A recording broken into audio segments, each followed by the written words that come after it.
למעלות, סעינה להרים, מאין יבוא עזרי, עזרי מעימד. Shalom Vacha, que le bon Dieu vous protège, vous donne la santé, la joie, la prospérité.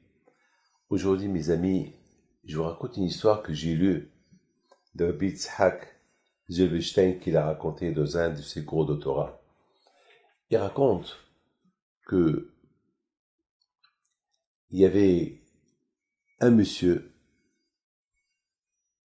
qui travaille à la bourse ici à Tel Aviv. Et un jour, il rentre à la bourse, il rentre dans l'immeuble, et il se rend compte qu'il trouve pas une petite enveloppe, un petit sachet, où il y avait là-bas un petit diamant qui coûte $80,000.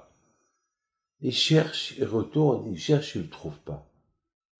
Alors, il retourne dans son bureau, il dit peut-être j'ai perdu au bureau. Après, il s'est dit non, mais j'avais ce matin à la maison, je suis pas encore rentré au bureau. Et voilà, il a eu l'idée. Je vais aller à la tour de contrôle. C'est quoi la tour de contrôle? Ça veut dire à l'étage supérieur, où là-bas ils ont les caméras. C'est quand même, c'est l'immeuble de la bourse, c'est la bourse des diamants. Et là-bas, ils ont toutes les photos. Là-bas, il y a des caméras, tout ce qui se passe pendant toute la journée, parce qu'il y a des caméras de partout, chaque magasin avec son caméra. Donc là, il y a une surveillance.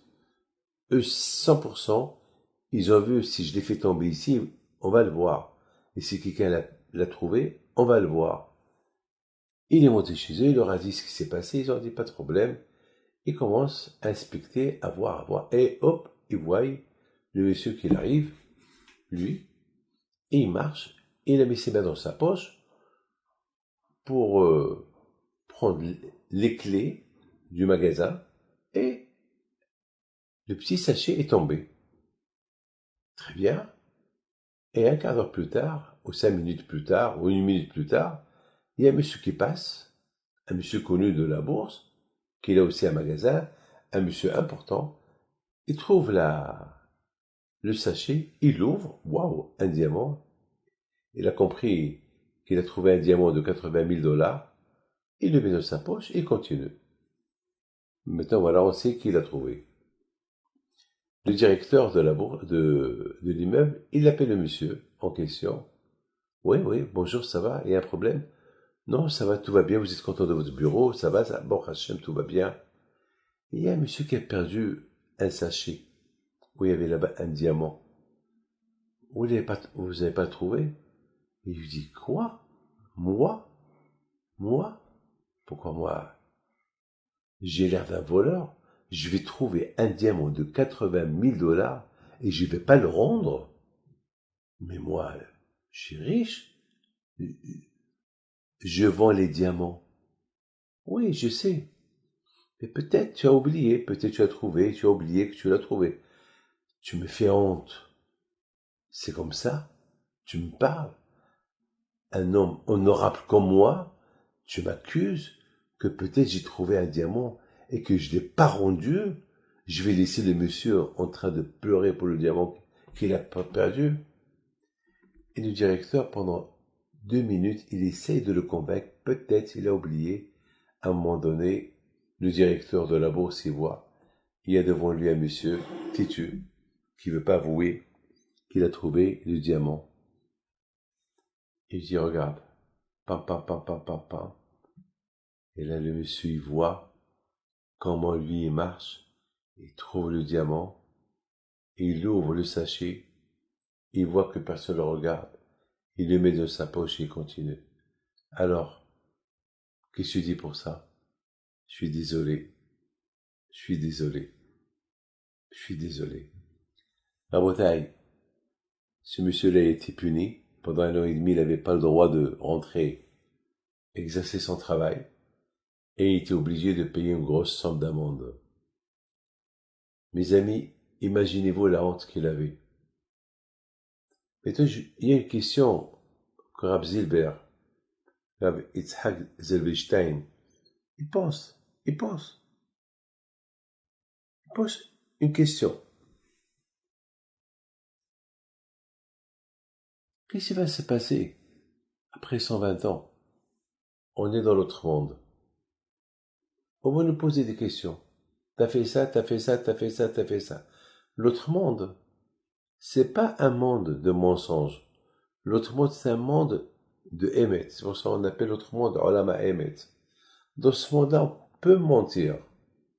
On peut. Mais s'il y a des preuves contre vous que vous avez menti, la honte, comme ce monsieur-là, il a menti, la honte qu'il a eue. Mais dans l'autre monde, tu vas être obligé de dire la vérité. Quelle honte! Et après, on va te montrer tout ce que tu as fait devant tout le monde. Maintenant, il y a une question qui se pose. Ce monsieur-là, ce diamantaire, il sait qu'il y a des caméras de partout. Il sait qu'il y a des caméras.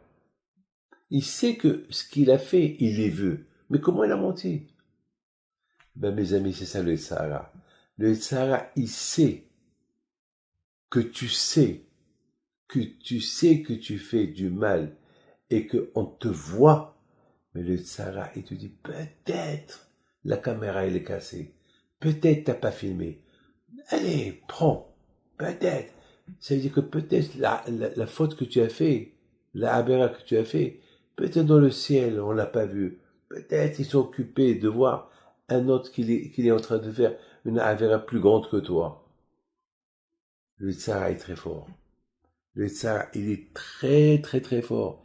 Il sait comment manipuler la personne.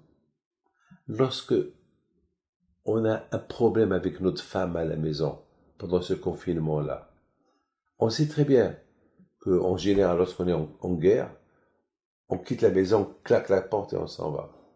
Mais là, il n'y a pas où claquer. Là, tu ne peux pas sortir. Elle aussi ne peut pas sortir. Et toi aussi, tu ne peux pas sortir. Donc, tu es obligé d'habiter avec elle. Et tu sais très bien que tu n'as pas raison. Ou elle n'a pas raison. Vous êtes là les deux. C'est comme une histoire que j'ai écoutée cette semaine. Il y a une femme qui accuse son mari qui lui a volé de l'argent.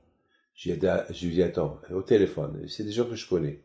Je lui dis, attends, Thomas, il ne peut pas te voler. Vous êtes confinés chez vous tous les deux. Où il va les cacher? Il m'a dit, oui, j'ai cherché partout. Tu as cherché partout. Pourquoi il va te voler? Quel intérêt? Il te vole, il sort les dépenses, mais il est à la maison. Oui, mais il a dû trouver une cachette. Mais quelle cachette?